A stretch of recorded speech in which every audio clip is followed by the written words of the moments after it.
Përshëndes, dua t'ju informoj që Irani e bllokoi sërish ngushticën e Hormuzit. Ndosë ka kaluar pak kohë nga momenti që ran dakord, e bllokoi edhe një herë dhe tani do t'ju them se përse. Ka ndodhur orët e fundit, sepse më duket sikur ka diçka që nuk shkon. Doja ta diskutoja me ju, sepse duket sikur dikush nxit luftrat dhe do t'ju them se përse.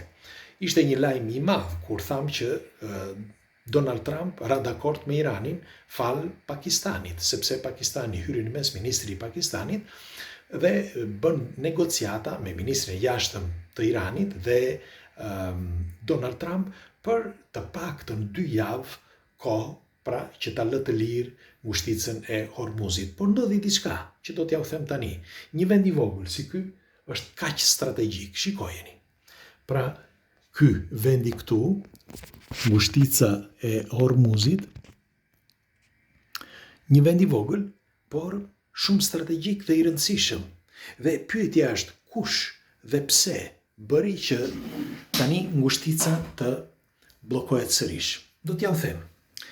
Atëre, duhet të dini që ndërkohë që Amerika, pra Donald Trump dhe ministri i jashtëm iranian ran dakord nëpërmjet negociatave që u vendosën duke hyrë në mes ministri i Pakistanit, ndërkohë Irani hapi rrugën.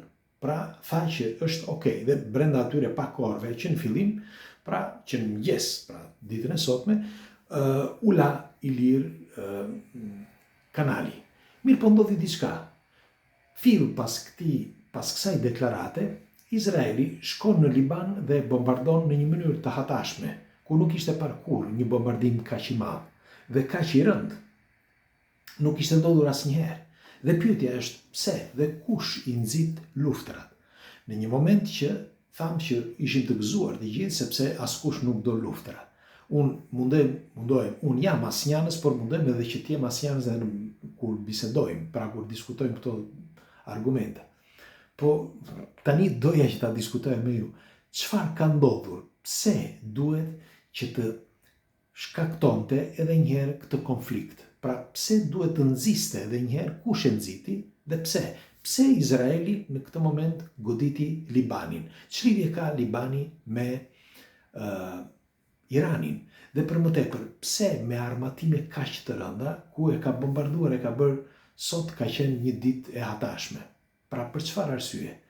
Dhe pse ndodhi pikërisht sot? Pra kjo nxiti që Irani thot, okay, mjafton me kaq, unë nuk e lë të lirë ngushticën e Hormuzit.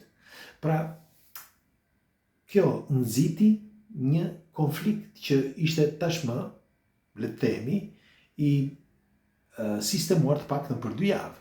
Ndoshta edhe më shumë, bile do t'ju them, si ka të dhëna që do t'i lexoni më vonë, që mendoj që Donald Trump, së bashku me ministrin e jashtëm iranian, do ta qetësonin dal nga dal, pra në muajt në vijim. Dhe do flitet më vonë për këtë, për tani nuk është bërë publike, por ky ishte projekti. Pra fillimisht 2 javë, pastaj dal nga dal ta lironin nga të dyja palët, derisa të mos kishte më probleme. Dhe kush e nxiti në këtë rast? Shikoni, para disa kohësh, sepse flisja me një mikun tim, para 2 javësh, 3 javësh, dhe më tha, Nadir, nuk po të shoh më në për intervista, e kishte fjalën në Shqipëri, është një miku im, në Shqipëri jeton, nuk po të shoh më në intervista. Dhe i thash, nuk dal më, i thash për 2 arsye. Para thash sepse është nga puna e punës, nuk dua ta humbas punën, thash unë sepse kemi disa kontrata të tilla që nuk dua të humbas punën. Por tjetër thash që është më e rëndësishme, kisha bërë një intervistash një herë dhe fola për reduktimin e popullsisë që disa tipa pretendojnë që popullsia është shumë dhe nuk duhet të kalojë 10 miliard banor. Ndërsa ç'është e vërteta ka disa të tjerë, si thosha në intervistë, që e kishin shkruar edhe në Guidestone, mani mend atë murin e madh, ose gurin e madh të shkruar që nuk mund të ketë më shumë se 500 milion banor, jo miliard, milion, dhe ne duke arritur tani 8 miliard dhe gjysmë, unë jam i bindur, si thash në intervistë, që këta miq do bëjnë disa teknika që të mund të reduktojnë popullatën dhe të çojnë popullatën të paktën gjysmë, sepse mund të kthejnë edhe njëherë popullatën ashtu siç ishte në fillim të luftës së dytë botërore, pra rreth 2 miliardë gjysmë ose ndoshta edhe më pak. Dhe nga momenti që lash këtë intervistë,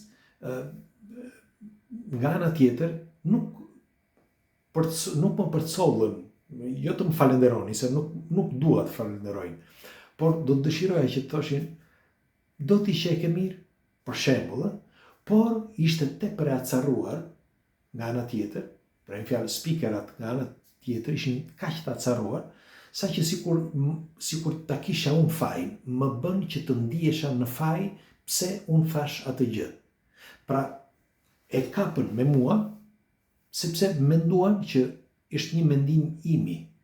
Dhe kjo më dhembi shumë, sepse unë prej vitesh mundohem që të informoj njerëzit aq sa mundem. Dhe i keni parë me mira video, me informacione, keni sa të doni në të gjitha platformat. Mundohem, nuk jam perfekt, absolutisht jo, mundohem që të informojmë. Dhe aq sa di, i ndaj me ju që të diskutojmë së bashku. Dhe kur thosha atëhere, edhe njëherë po e përsërisë, dëgjoni me kujdes, sepse nuk po flas me superlativa adesso, me fjalë tani, më falni, por po thosha, po e them edhe njëherë që atëhere e thosha që do të jetë një moment që do të përgatisin një terren që të bëjnë reduktimin, sepse jemi shumë. Por nuk është se vendosa unë. Unë do dëshiroja që të gjithë jetojnë mirë. Por ja që këta tipat, me sa duket, e kanë vendosur prej kohësh. Dhe nëse kanë vendosur prej kohësh, këto janë të gjitha ato problemet që do të shkaktojnë reduktimin dal nga dal derisa të vi momenti i reduktimit aq sa kanë vendosur ata. Pak e nga pak. Nuk ka problem për vitet. Nuk është as pak problem.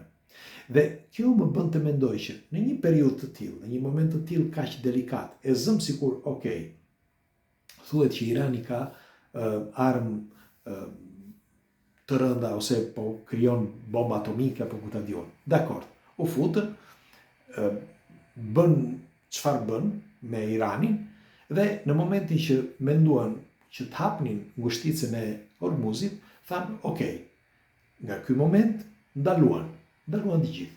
Atëre, pse e përsëris edhe njerë? Pse në një moment të tillë të shkosh të bombardosh Libanin dhe aq më tepër me bombardime kolosale, me shpërthime që nuk ishin parkur. Pra për çfarë arsye? Që të nxisje Iranin, që të thoshte të bënte edhe një herë, Irani të thoshte me një fjalë, unë nuk e mbaj më paktin. Dëgjoni, unë nuk di si t'ja vendos emrin, por do dëshiroj një komentin tuaj. Një komentin tuaj ju çfarë mendimi keni? Si e mendoni ju një situatë të tillë? A do të përfundoj kjo luftë? Unë them se, siç e kam thënë gjithmonë, nuk do të ketë një luftë globale, e përsëris edhe një herë, por unë mendoj do të ketë çeta të vogla dhe këto do të zgjasin shumë këto çeta, derisa të vi momenti i reduktimit të numrit aq sa është vendosur. Ky është mendimi im, ja u thash haptazi. Tani më thoni ju se çfarë mendimi keni ju. Se ndoshta edhe unë gaboj. Pres komentet tuaja, natën e mirë.